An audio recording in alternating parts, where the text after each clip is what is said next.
Hi, Dan. I see I have you joining, but it doesn't look like you're in yet.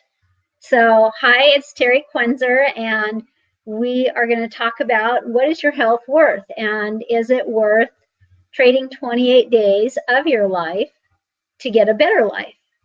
Let's see. It looks like Dan Scotty is trying to join, and I'm going to let him in. I'm waiting for Dan. There he is. Hi, Dan. Hey, they don't let you. They got one thing up here that says, "Do you want let your mic and camera work?" And then they have another thing down here. Do you want to tell your people that you're on air? And they got all these little buttons, and I go to one, and then the other one disappears. I'm like, come on, that's not fun. Yeah. Okay, but you found it. We got you in, and I'm really glad that you're here. You're joining me. And I was just saying, for anybody who is watching or joining us, that we are, what is your health worth? What is your life worth? And is it worth taking 28 days out of your life to get a better life in terms of health and being invigorated and just feeling a lot better, helping either prevent diseases or really helping to manage disease if you have disease, potentially, getting you off medications. There's so many different things we could talk about with this, but let me ask you, Dan, what is 28 days worth to you? A lifetime, to be honest. I think it's such a short period of time to try something to see if it can help you or not. We were talking about that. We have some good conversations, and I think the last time we talked, we were saying that. Well, I was surprised that the group that I sent my message to see if they would try this vegan diet, where there wasn't more response. And for me, I'm trying to find any way possible to improve on my quality of life, and how I operate every day. So what is out there that can help that? Not just medicines that doctors give you. Right, so you're talking about without medication, and so let's actually maybe be a little bit more explicit and a little bit more clear about what we're talking about in those 28 days. We're specifically talking about trying a plant-based diet, trying to use the power of plant-based nutrition to help your body, to help you feel better, help you have more energy, help you lower cholesterol, lower blood pressure, lower blood sugar, and so on and so forth. And so in that context, well, tell me about, you've actually tried the 28 days. You've actually made those changes in 28 days. Do you want to talk about that and talk about your experience? Well, I actually felt 100% better, but that's funny you said that, because you just mentioned some things. My poor father-in-law, he's skinny. He's a few years older than I am, but he's skinny, and he wouldn't look like he would have some issues, and he actually has, the doctor said, cholesterol problems, high sugar count, and I think it was the triglycerides that's their issue. So I recommended him. I think he's going to be trying it when he goes home. So that was just a little thing that I noticed, that just because you may think you look healthy, you're skinny, and you don't feel like anything's wrong, doesn't mean there's not something there that may be a problem. For me, I have the number 2 disease in America, I guess it's called Parkinson's. So for me, it was a no-brainer. Let me find something out there that can help me. So when I went on my 28 days of learning about whole plant food-based diets and eating that way, I felt like a different person. I'm not saying that I didn't have problems, but they weren't as pronounced. Mm-hmm. Well, so let's go back a second. You brought up a really good point. You said that there's a lot of people that are thin we automatically associate disease and so forth with obesity, and rightfully so, because obesity has clearly been linked to diabetes, to heart disease, to cancers, and other conditions. So, but we tend to think that obesity is the only thing that's linked to that. We don't usually see others. We don't see people that are thin as being unhealthy. And now, clearly you're not overweight, you're not obese. So talk about the Parkinson's in terms of that. You didn't, you weren't the average Parkinson's candidate. No, I'm, young onset is what they consider. Actually, technically, you're supposed to be under the age of 40. But there were signs that some people noticed. Actually, my mother-in-law actually noticed first about things about me that she was questioning if there wasn't something wrong, and everybody was like, no, that's just me. Mm-hmm. So she actually had a good instinct. But yeah, I'm not, I was pretty athletic my whole life. Not that I didn't sit around and be a little lazy once in a while as I got older. But I'm not the typical person that's, that just sits in front of the TV, eats a lot of junk food. I tried to be a little cautious about what I was eating and putting in my system, so not to have issues. But, I came down with a disease, and I realized that I need to do even more. So you were an example of somebody who, was at least, at some level conscious of being healthy. I know you were athletic and worked out a lot and so forth, and doing, like what most of us do, thinking we're doing the right thing to stay healthy. And you're not obese, and yet, here you are, you get a diagnosis, and you have Parkinson's disease. Yeah. I don't believe that someone, just because they're healthy, I mean, not to say they don't have issues, because I have one of my dearest friends is overweight, and he has diabetes too because of it, so he has to take his sugar count. But I've been around other people that have high metabolisms, eat nothing but crappy food, and have issues also, so it really doesn't, you can't base it on necessarily physical appearance. Right. That's cool. And, what it really comes down to is the numbers.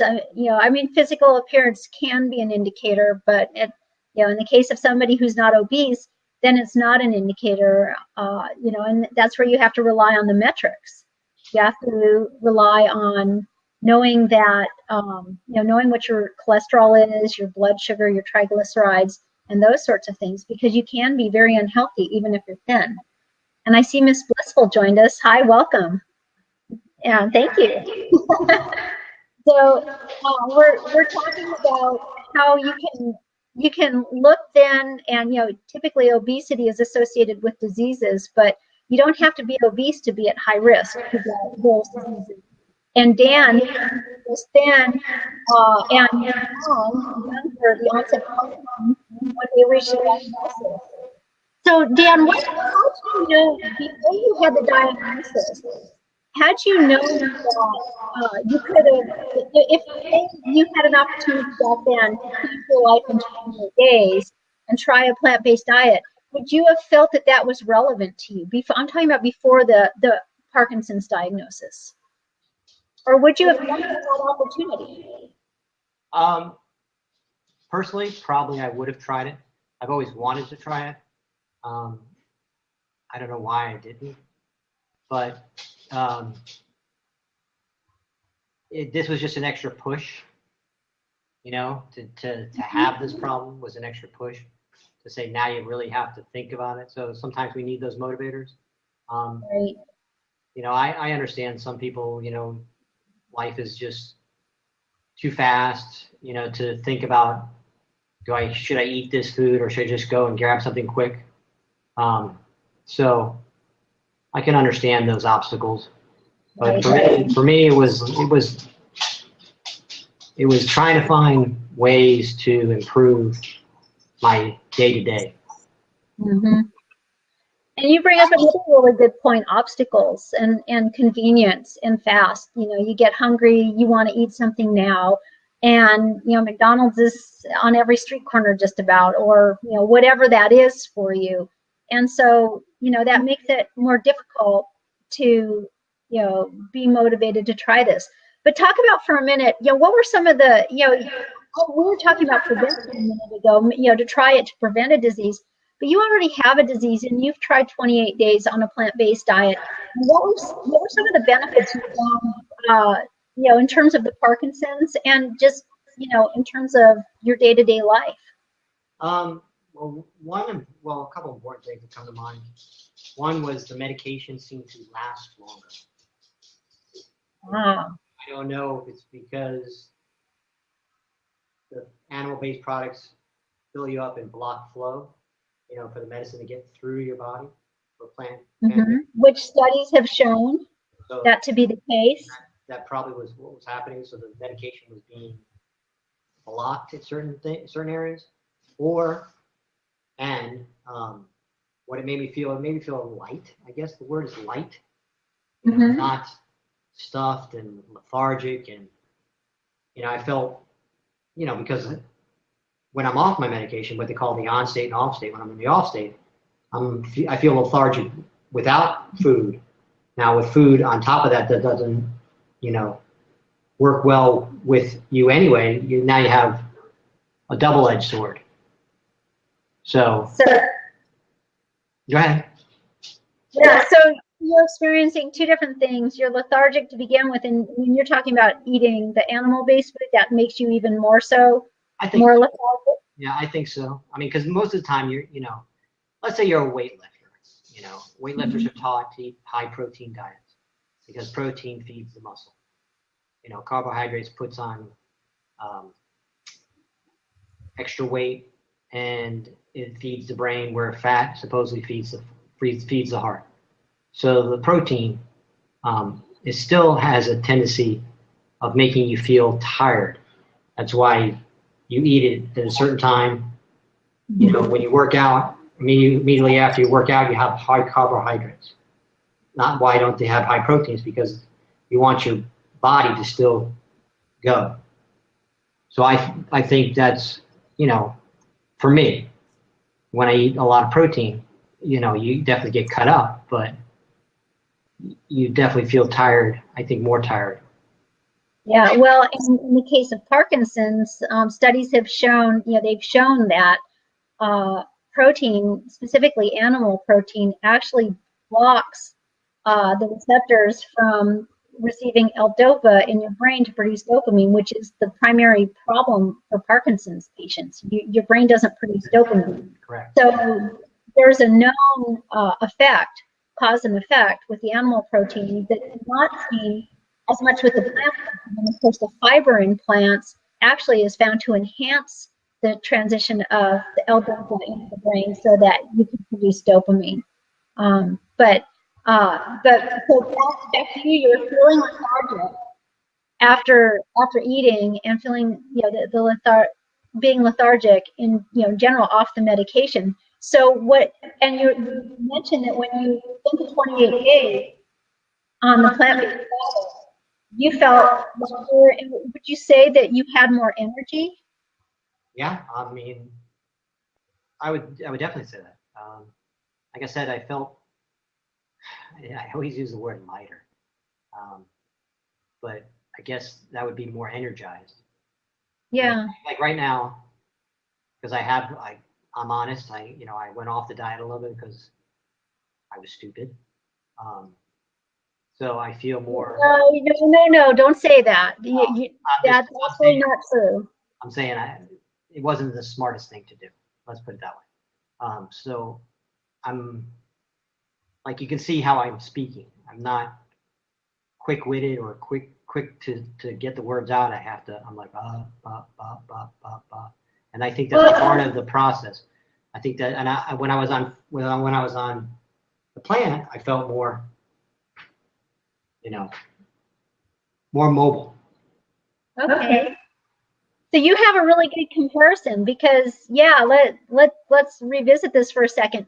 So you did spend you not only did you spend 28 days plant-based, but you spent actually several months after that and have gone back to eating some animal-based food. So you really have a comparison. Yes. I mean, I mean, I still, majority of what I eat is plant-based friendly, you know, but I added some proteins in my diet, and I think, no, I don't think, I know that they have caused me more problems. Okay, and let's mention about animal protein or on the proteins because plants have proteins too. So what I'm So talking about is basically chicken, meat, fish, cheese, any type of dairy. I really haven't had eggs. I've been staying away from eggs, but I've had cheese. I've had some okay. chicken. I've had some steak. Haven't had a lot of fish, and I haven't had a lot of steak. So I would say majority of chicken, and then there's been cheese. But again, I don't eat a lot of it, and surprisingly, even the little bit I eat still causes problems. So what are you seeing in terms of your medication? Because you said when you were completely plant-based, your medication was lasting longer and you were feeling lighter, more energized. What are you noticing now? Uh, Less energy. Medication lasts probably 2 hours less, Oh, wow. almost 2 hours less than what it was. At least an hour and a half. No, but no doubt in my mind. Um, so I was getting an extra hour and a half. Yeah, about an hour and a half of good, what they call on state, which means normal state when you're not off and you're not, you know, mine is there's two types of Parkinson's, and mine actually started as one and switched to another. Parkinson's has its mind of its own, as the doctors have told me, and I've experienced. There's the the shaking, where my right hand would go, and it would shake, it would shake, it would shake. So it's not as bad anymore. It's really not bad at all. But right now, what has happened is I've transformed into more of the statuesque type Parkinson's, where you become more, you're very robotic. You have a hard time moving. Your body actually freezes. So I was looking at actually some of the diet, things that, the problems you have. Bad gait, frozen, it's hard time swallowing. And I'm trying to remember all this. But it sounds like what you're experiencing all have to do with your body kind of freezing, getting into a position where you're not, I don't want to say mobile is not the right word but you're losing movement. Yeah, mobile would be right, because like you see me doing this right now. I'm trying to move my body because my body actually just feels like someone is holding me. Oh wow. Like grabbing me and just holding me, and I can't get comfortable. Sometimes I have a hard time holding, like I have a hard time holding a pen, or I can't get started, so I have to go and kind of shock myself to get my body to register and say move.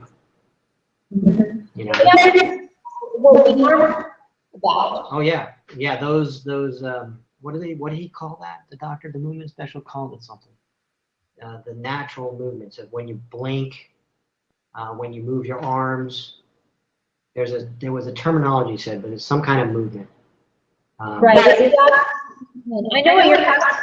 I don't have the term. I don't know, maybe somebody else who's joined us knows the term that Dan is looking for. Things we automatically do, that our bodies do. You're right, there is a term for that. But we take that for granted. We move our bodies freely, and you want to pick up a pen, you just grab a pen. We don't have to think about that, and that's something you're saying that you do have to think about. Yeah. So my eyes don't blink. You can see they don't blink a lot. My arms don't move. Yeah, the doctor told me that. I didn't realize that. Yeah. I got this drawing. Dan, So you've experienced both now. So you experienced the 28 days, and we've actually, talked or titled this blab "Is Your Health Worth 28 Days?" So what would you do? What is stopping you, or what is keeping you from what you experienced a lot of improvement in your movement and improvement in your medications when you were completely clean. So what's keeping you from doing that right Pure laziness. now? Oh, you're hitting on a good point. Pure laziness. So It's a matter of just not doing it. I mean, and I'm not criticizing people because I'm just as bad as anybody else, but we procrastinate. We just put things, we don't prioritize, we don't organize, we don't, and I'm all about having a fun, great life. Everybody should have a fun, great life, but we don't do some of the things that are needed to have that fun, great life. And I think one is take care of ourselves. We're preoccupied with life itself as far as trying to survive, trying to make ends meet. So we don't say, what's important, what should we be doing? And I'm first in that line. It says I'm doing all the wrong things first and not doing the things I should be doing first. So it's about too. Yeah. We make choices about what our actions are. I'm sorry. Yeah, I'm hearing an echo. Yeah. I don't know if the others are too. I think we lost our two viewers. They decided not to stay. Sorry. Oh, yeah, I'm not sure if they're still here or not, but I definitely hear an echo. Are you hearing it? Sometimes it's like you keep coming in and out. It's not bad, but I lost that last thing you said. Okay. We were just talking about let's see, I got distracted by the echo. I'm sorry. We were talking about choices and why we do or don't do things. And so going back to the 28 days, is your health worth 28 days? I know recently you've been talking to some of your friends about trying a plant-based diet, and people who have health issues who you thought would be interested in trying it, just a test run, 28 days out of their whole life, and you're getting resistance. What's the resistance you're getting? I'm just not getting any response. Just like, you put it out there. I'm surprised that, thank you for the offer, but it's just not for me. I didn't get that. It's like, I'm just surprised that people with the disease, or diseases, doesn't have to be just mine, that they wouldn't be first to think, hey, let's try it. And it doesn't have to be, it could be something as simple as high blood sugar or migraines. I know that, that can help, but, I know everybody has something. Maybe they just want to lose weight and not exercise. I know that's a lot of people's favorite thing to do. I don't want to exercise, but I'd love to lose weight. Sure. I think what's 28 days out of your life? Give it a try. I understand you don't get to eat chicken or fish or meat, but if you really think about it, if you take it out of some of the dishes you love, do you think you really miss it? If you have all that other stuff in it? I don't know. I think people are too afraid to think that, it's going to be too plain. I'm going to be eating salads and, it's not going to taste good. Just the opposite. I mean, my mother has scoured the internet. She's good at that. And she has found recipes, not just food recipes, but, sweet, for sweet tooth people, all these kind of baking recipes that are vegan friendly. So I think, here's a college word, a plethora of food recipes for this particular diet. Now remember, a diet means eating correctly, not starving yourself, which most people think diets, I'm going on a diet, so I need to starve myself. That's not what a diet means. Look at the definition of it. It means eat correctly. So I think for me, it's, the possibility is endless. You can eat a bunch of things, and there's a bunch of ideas, and even a lot of restaurants have vegan friendly foods. So they're able to cook it, and that's not their specialty. You know, there are special restaurants that solely work in that field, but like take for instance Chipotle. Chipotle has a vegetarian, but it also has a vegan plate or something, you know, burrito or taco. Right. And lettuce.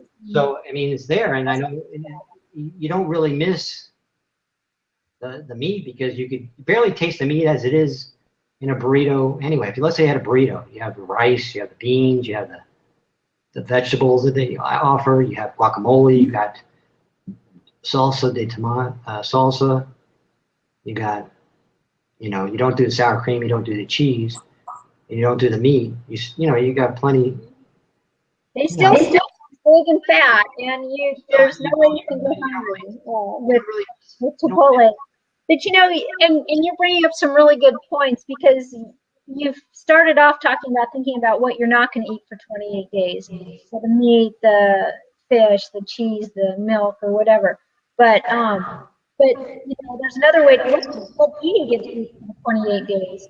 And when you think about the things that most people don't you know, try to cut out in their diet, especially, you know, trying to stay low carb, and not even going to get into the low carb of it, but you know, there's a lot of those foods that are really satisfying and great tasting and you know, easy to make without animal products in them, and they're so good.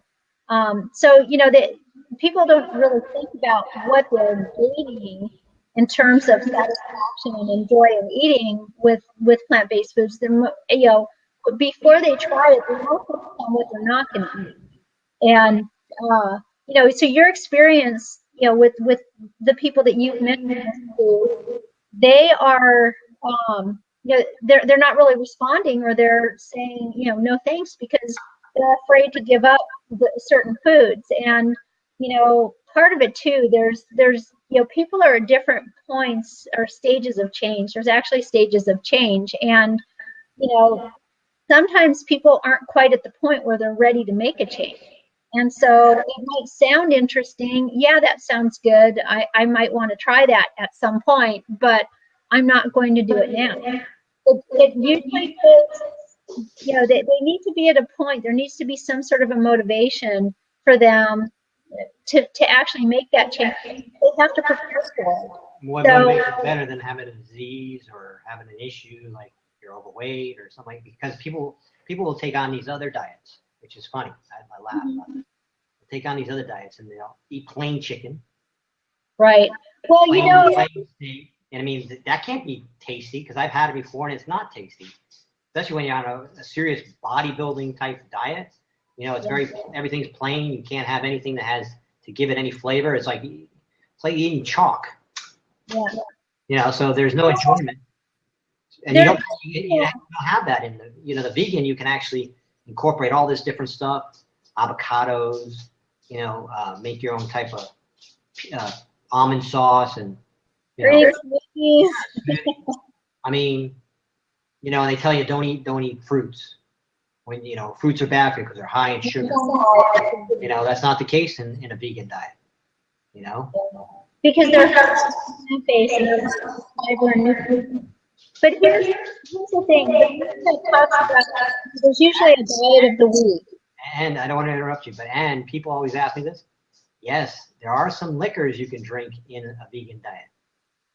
That's true. Which all of the diets tell you, don't ever drink. Don't ever drink. It's not good for you. So, for all those who like to have a drink once in a while, the vegan diet allows you to have it, where these other diets say, no, no, no, no, no. I just wanted to bring up that point. The main reason alcohol, besides is impersonal judgment. So that usually goes along with making food choices aren't the choices you otherwise make. Yeah. But you know, that's the, you know, it's confusing to people. And you were mentioning about people eating, certain things, either cutting out food or eating bland chicken or whatever. There's so many diets out there with claims that they work. And I think, well, we all stick to things we like. So if we see plant evidence or something that says that something works, it might be pizza. I mean, it might be the pepperoni pizza. If there was an article that said pepperoni pizza to lose weight, there's a lot of people that would be all over that. So, a vegan diet to a lot of people sounds like, well, it makes them think, well, there's other options for me, and that's not something I want to do. But a plant-based diet is the only diet that has all evidence that it has reversed heart disease, it stopped heart disease, reversed heart disease, and it stopped and reduced diabetes. So no other diet that's ever been reported has evidence of having done that. So, there's some compelling reasons to try this. For me, I never thought I was going to be vegan. That was never on my to-do ever. I was a big carnivore meat eater daily, 2 times a day meat. So, that wasn't what I wanted to do. But when, as a scientist, my original training is as a chemist, and I worked in the pharmaceutical industry in pharmaceutical research. And so when I started reading the science evidence of the China study by Colin Campbell, and his work is based on over 300 peer-reviewed journal articles and 27 consecutive years of NIH grant funding, that got my attention. And when I saw the evidence, it was science-backed, peer-reviewed scientific literature, that rang true to me, and I realized that empowered me to take my health in my own hands, and that I can control my destiny much more so diet than if I get sick in the healthcare system. That was my motivation. So I did it strictly for my health, and my health has been great. Thankfully, knock on wood.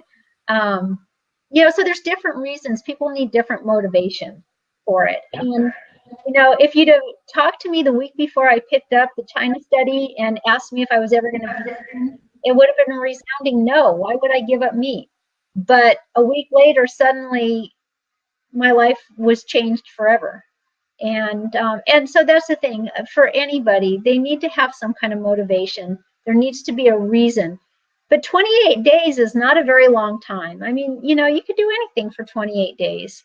Consider it a test drive, give it a whirl. And, on the 29th day, go back to what you were doing if you feel like that's what you want to do. That's fine. But 28 days can give you a great opportunity to try it. So it's looking like I have lost Dan. I don't know if Dan is trying to join back in. So my point is that I'm putting out an offer. I am starting a 28-day program. I'm going to help people go ahead and try a plant-based diet for 28 days. And my next 28-day program is going to start on, that is going to be Monday, the 26th of October, 2015. So if you are interested in getting information about trying this, I'm going to lead a group to it, and it's going to be over the internet-based, so we'll meet on a daily basis through that time and get you lots of information and lots of guidance on it. But if you're willing to take your health in your hands and try to empower yourself and see what you can do on your own, you might even reduce medication. I've had clients that are diabetic that working with their doctor alongside of their medical doctor as well have been completely taken off of their diabetes medication in just past the 21 days. Their dosages were cut back because their blood sugars were normalizing, and in less than 5 weeks, completely off their diabetes medication and declared no longer diabetic.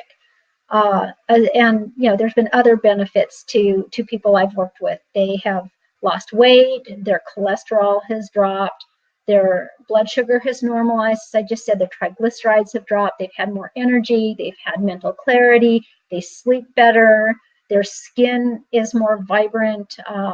And they glow. Their friends all and their family tell them, something's different about you, and they take on a whole new life. And I know that sounds impossible. 28 days is not very much time. Most medications don't work that fast, but all I can say is I can challenge you to try it. So I am going to put in my contact information. So if you're interested in learning more about this, my email is terry@quenzer, just my name, zer.net. And my phone number, area code 619-922-0696. Please contact me and give me a call. I would love to hear from you. And we can talk about that. Again, I am going to start a group. We're going to go through a 28-day program. We're going to go 28 days to better health and feeling better, looking better. And we will start it on Monday, October 26th, 2015, which is a week from this Monday. Today is Friday, the 16th of October.